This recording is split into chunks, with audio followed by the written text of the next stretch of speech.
Assalamualaikum warahmatullahi wabarakatuh. Perkenalkan, nama saya Nadi Priyansa dari kelas 1A Prodi D3 Keperawatan, ingin menjelaskan materi sikap dari mata kuliah psikologi. Baiklah, di sikap ini kita akan membahas tentang definisi, komponen, karakteristik, faktor pembentukan fungsi, teori pembentukan atau perubahan. Definisi sikap dibagi menjadi tiga, yaitu 1. Berorientasi pada respon, 2. Berorientasi pada kesiapan respon, 3. Berorientasi pada skema triadik. 1. Definisi yang berorientasi pada respon. Tokoh: Louis Thurston, Bensinci Likert, Charles Osgood. Sikap adalah suatu bentuk atau reaksi perasaan. Perasaan mendukung favorable maupun perasaan tidak mendukung unfavorable terhadap suatu objek berkauits. 2. Definisi yang berorientasi pada kesiapan respon. Tokoh: Chef, Bogardus, Lafayette, Matt, Alford. Sikap merupakan kesiapan untuk bereaksi terhadap suatu objek dengan cara-cara tertentu. Kecenderungan potensial untuk bereaksi dengan cara tertentu jika individu dihadapkan pada suatu stimulus yang menghendaki adanya respon. Suatu pola perilaku, tendensi, atau kesiapan antisipatif, predisposisi untuk menyesuaikan diri dalam situasi sosial atau respon terhadap stimulasi sosial yang telah direkondisikan. Lafayette. 3. Definisi yang berorientasi pada skema triadik. Sikap merupakan konstelasi komponen kognitif, efektif, konatif yang saling berinteraksi dalam memahami, merasakan, dan berperilaku terhadap suatu objek.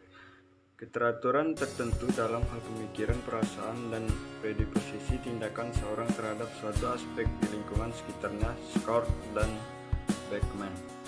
Komponen atau struktur sikap. Di sini ada 3 komponen sikap. 1. Kognisi, merupakan kepercayaan, keyakinan, ide, konsep, persepsi, stereotip, pandangan, opini, pengetahuan atau informasi tentang suatu objek. 2. Afeksi, berupa emosi, perasaan, nilai-nilai tentang suatu objek. 3. Konasi, merupakan kecenderungan bertingkah laku atau bertindak terhadap suatu objek. Model trikomponen terbagi menjadi 3, yaitu connection atau perilaku, 2. Affect atau perasaan, 3. Cognition atau pengetahuan. Karakteristik sikap dibagi menjadi 4, yaitu 1. Sikap disimpulkan dari cara-cara individu bertingkah laku. 2. Sikap ditunjukkan mengarah kepada objek psikologis. 3. Sikap merupakan sesuatu yang dipelajari. 4. Sikap mempengaruhi perilaku. Sikap versus perilaku. Sikap, predisposisi, tendensi, kecenderungan untuk bertingkah laku. Belum bisa dikatakan perilaku atau tindakan atau aktivitas. Sikap dapat memprediksi perilaku yang akan muncul. Sikap dapat mempengaruhi perilaku. Sikap tidak secara langsung berhubungan dengan perilaku. Faktor pembentukan sikap. Sikap adalah sesuatu yang dipelajari melalui adanya interaksi sosial, saling mempengaruhi perilaku. Faktor yang mempengaruhi pembentukan sikap. 1. Pengalaman pribadi. 2. Kebudayaan. 3. Orang yang dianggap penting, orang tua, keluarga, pacar, sahabat, pemimpin. 4. Media massa. 5. Institusi atau lembaga pendidikan dan agama.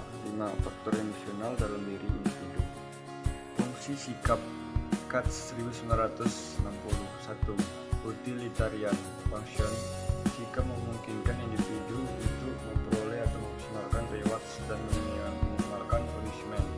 Mencapai sasaran tujuan. CO sikap plus pada makul, rajin belajar, dapat nilai A. 2. Knowledge function. Sikap membantu memahami lingkungan, dorongan untuk ingin mengerti untuk memperoleh pengetahuan. CO sikap plus pada lingkungan tertentu, bisa tahu atau kenal lingkungan dengan baik. 3. Kalau expressive function. Sikap adalah mengekspresikan atau mengekspresikan nilai atau identitas yang dimiliki seorang. CO sikap anti narkoba, identitas mahasiswa yang baik. 4. Ego defensive function. Sikap melindungi diri, menutupi kesalahan, agresi tersebut dalam rangka mempertahankan diri atau ego. CO suka tapi gengsi atau suka tapi ditolak. Sikap negatif pada gebetan, gengsi, atau malu karena ditolak. Teori-teori pembentukan dan perubahan sikap ada 4, yaitu 1. Teori keseimbangan, 2. Teori konsistensi, kognitif,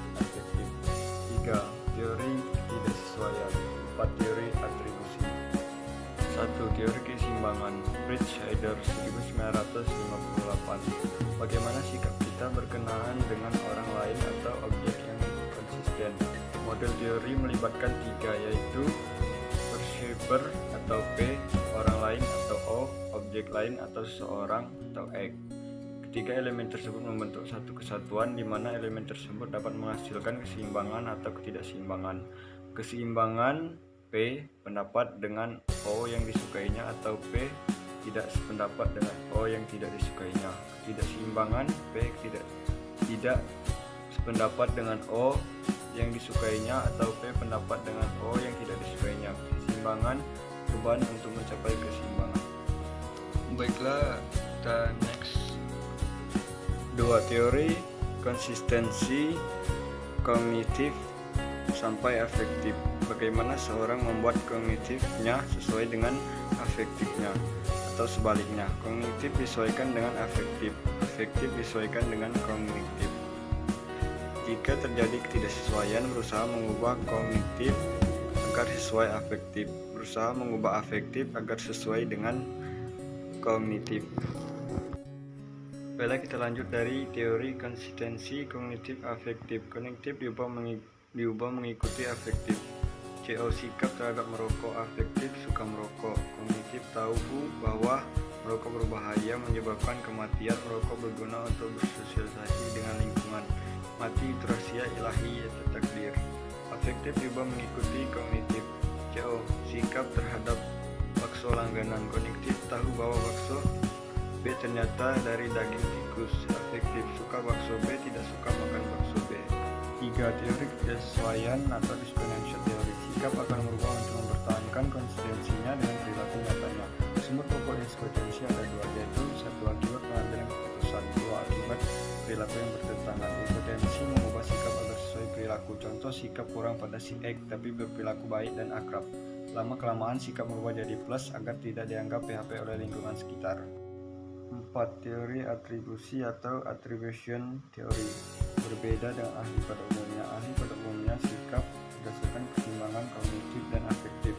Teori ini berpendapat sikap bukan berdasarkan peninjauan ke dalam diri, tapi kesimpulan penilaian terhadap perilaku dan konsumsi situasi. Perubahan perilaku menunjukkan perubahan sikap. CO, perilaku tidak mencontek. Dipuji guru, nilai tetap baik. Sikap kurang pada mencontek, tidak suka mencontek. Baiklah, itulah penjelasan dari saya. Terima kasih.